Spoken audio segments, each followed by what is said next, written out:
And by the way, just replacing one central monopolist with another central monopolist, a lot of commercial banks aren't terribly excited about that. Maybe you're going to have to give some ownership. Maybe you'll have to give 50% of your ownership to the 20 banks that are now, part of this. I mean, there are other ways to build incentive systems. Maybe you put a native token in there, and you give them the native token. So there may be other incentive ways to beat the current monopolist. But I, having been around commercial banks for a long time, they really are looking for ways to replace their aggregators in their back office, whether it's clearing, settlement, exchanges, credit agencies. But they are deeply understanding, because they are pretty ambitious and very good at making money as well. They deeply understand that every idea that's pitched to them is somebody who currently is small but wants to get big and gain market power. So they're also always thinking about how to ensure that there's a check to slow down your startup from gaining market power 5, 10, and 15 years from now. They don't want you to be the next clearinghouse like the Chicago Mercantile Exchange or Intercontinental Exchange. They don't want you to be the next central node. We're going to a different economy, and we're going to be learning more about that as we go. But clearly, we're learning that things can be done from remote locations. We're learning that technology can replace people even more than we thought. We're not going back to the same economy. We're recovering, but to a different economy, and it'll be one that is more leveraged to technology. And I worry that is going to make it even more difficult than it was for many workers. In Silicon Valley, and my friends who work in technology know that what we did to the manufacturing workers, we are now going to do to the retail workers, the call center workers, the fast food workers, the truck drivers, and then even bookkeepers, accountants, insurance agents, lawyers, and on through the economy. So what happened to the manufacturing workers is a very clear sign. This effort, and China has big plans for this. They intend to seed their digital yuan into the global environment by giving it away to visitors at next winter's Olympics. When they arrive at the airport, they're going to get yuan digital wallets. They're going to receive digital yuan. They're going to use it throughout their visits to Beijing, and then they're going to take it back to their home countries.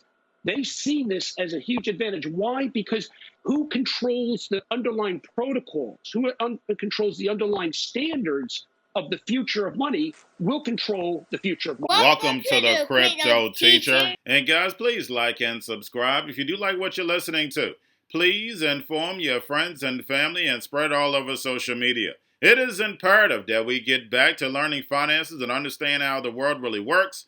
Because once we understand how the world really works, we understand that it is all planned out. Now, I want to thank those who purchased the books, Cryptoteacher and the New World Order book. The New World Order book is going to show you how the world works. It is definitely time to wake up out of your sleep in the times that we're in right now. Plus, guys, we know we're waiting on that next main event towards the end of the year. Like I told you, that would happen. Don't forget, this is Shemitah year. And then also, I want to thank those who purchased the 3 kids books. It's definitely time to re-educate. And also, those who donate to the Cash App, Patreon, much love, keep it coming.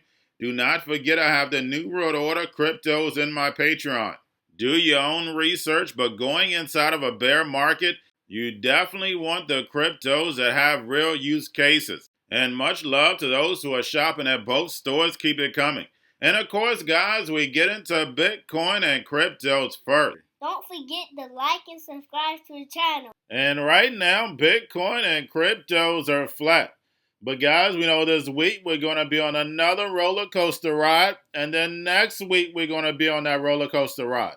So make sure you're paying attention to the actual indicators. We have yield rates right now. They're flat, slowly rising. We have the dollar is picking up again. We have volume, Tether, USDC. And then we have the Fed. Repo still over $2 trillion.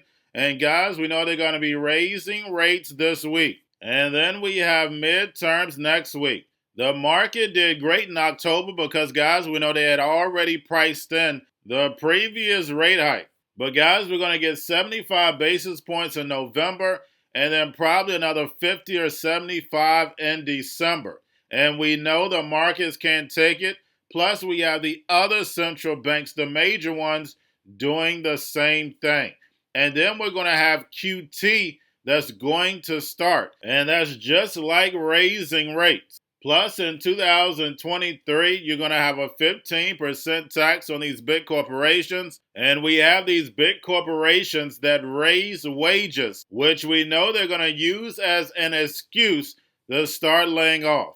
And that's when the robots, algorithms, and drones make their way in, paying each other with crypto, and the sheep go inside the metaverse.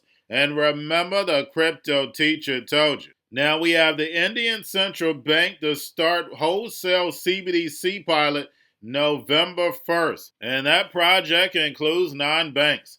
And guys, we see the BRICS nations are moving forward with this digital economy, with the 4th Industrial Revolution. And we see America to Babylon is slowly following. And guys, we know that is done on purpose. And the NWO knows the best time to build is during the bear market. They can build it right in front of the sheep's eyes. And we know the sheep stay distracted on things that don't matter. Now, guys, don't forget about Grayscale moved down slightly on Friday. Now, getting over into a little crypto news, and we see the institutions are building. We have Apollo Global, which is in charge of about $513 billion, hires Anchorage Digital as crypto custodian.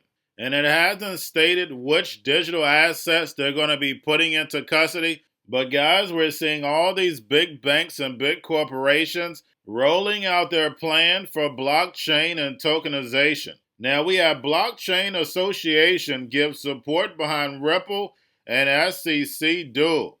And guys, don't worry, the Ripple SEC movie is almost over. This allowed the SEC to kick regulation down the road. Now it's time to roll out regulation. Now we have the unit of SBI Holdings, B2C2, as electronic crypto options to over-the-counter trading platform. And lastly, we have Singapore's Project Orchard is testing their programmable dollar. We have DBS will issue digital Singapore dollars, partnering up with open government products, which will enable smart contract capabilities. And again, guys, I don't care what country you go to, they're working on that programmable money, which is going to keep the central banks in control. Remember, the whole point of crypto was knocking out the middleman, peer-to-peer transactions. But the reason why crypto took so long to be rolled out, because they're making sure the middleman is everywhere you turn. And he's going to know everything that you're doing, telling you what, when, and how to buy. And you have 3 to 6 months to spend that money, or poof, it's gone. And remember, the crypto teacher told you, because he knows. When it comes to the New World Order, it's all planned out. But guys, all I have for you, don't forget about the books, Crypto Teacher and the New World Order book, plus the 3 kids books. It's time to re-educate.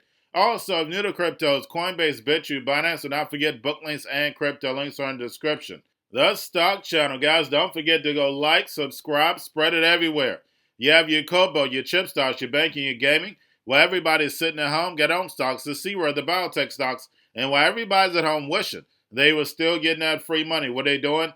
Drinking and smoking weed. Don't forget about those stocks, and you have a wonderful day. The most powerful person in the world is the storyteller. The storyteller sets the vision, values, and agenda of an entire generation to come. Steve Jobs. And guys, you know I truly believe in this. When you look at the New World Order, they're the storytellers. And that's the reason why I wrote my New World Order book. But guys, now it's time to change the current generation. And I wrote 3 kids books. You know I love the Trinity because I understand the power that's in it. So I have 3 books. We have an opportunity to change the generation, to educate, not just me, but I want to show you that I take action on a daily basis. And I want you to take action on a daily basis. Whether it's your job, whether it's in your community, we have an opportunity right now to educate the masses. I posted this on my Twitter account. Please share, but this is a short clip of the 3 books. There's going to be a clothing line and action figures. Please get these books for your kids, nephews, cousins, friends, so therefore we can start the re-education now. Because as we see, the 4th Industrial Revolution foundation is definitely here. Robots, algorithms, drones, taking humanity out the picture. We have to re-educate. But let's get into the video. Part 1. King Joshua and Grandma Tam save the village. Part 2. King Joshua and Grandma Tam save New York from COVID 33. Part 3. King Joshua and Grandma Tam goes to China. It's mandatory to get part 1, part 2, and part 3 of this series. It's time to re-educate Generation Z.